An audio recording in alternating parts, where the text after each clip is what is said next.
عبدالله او کرزی خوښ دي. له ځنډ وروسته نوي حکومت ښه خبر ورکړ. دا چې څه خبر دی دا ټول معلومات را سره په همدې ویډیو کې کتلی شئ. سلام، ستړي مه شئ. په AFG+ چینل کې درته ښه راغلاست وایم. AFG+ چینل تل ستاسو په چوپړ کې، نو همدا اوس در سره چینل سبسکرایب کړئ. د افغانستان پخوانی ولسمشر حامد کرزی او د ملي پخلاینې د عالي شورا مشر ډاکټر عبدالله تېره ورځ د نوي حکومت د یو وزیر له لوري تر نیوکې لاندې راغلل، چې وروسته په ټولنیزو رسنیو کې دا دواړه د بحث ګرم ټکي شول. د یوه لوري څخه ویل کېدل چې البته دوی دواړه لوی مجرمان دي، ځکه پردي ګټې یې پاللې، ملي ګټو ورته ارزښت نه درلود.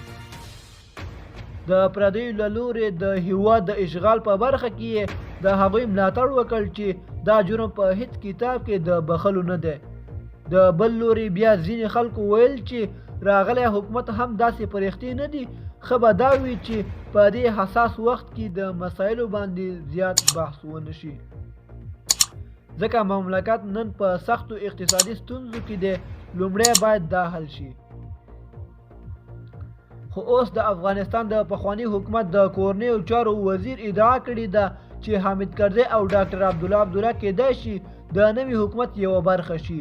نوموړي ویلي دي چې نوي حکومت ته دا سپارښتنه پاکستان کړې ده چې په خپل حکومت کې د ډاکټر عبدالله او حامد کرزی غوندې کسانو ته ځای ورکړي، تر څو یې نړیواله ټولنه په رسمیت وپېژني. خو تر اوسه پورې د نوي حکومت له لوري کومې رسمي سرچینې دا خبر نه ده تایید کړې چې آیا واقعا پاکستان دا کومه مشوره ورکړې ده او که نه، او که یې ورکړې وي دوی دا ډول مشورې مني او که نه مني.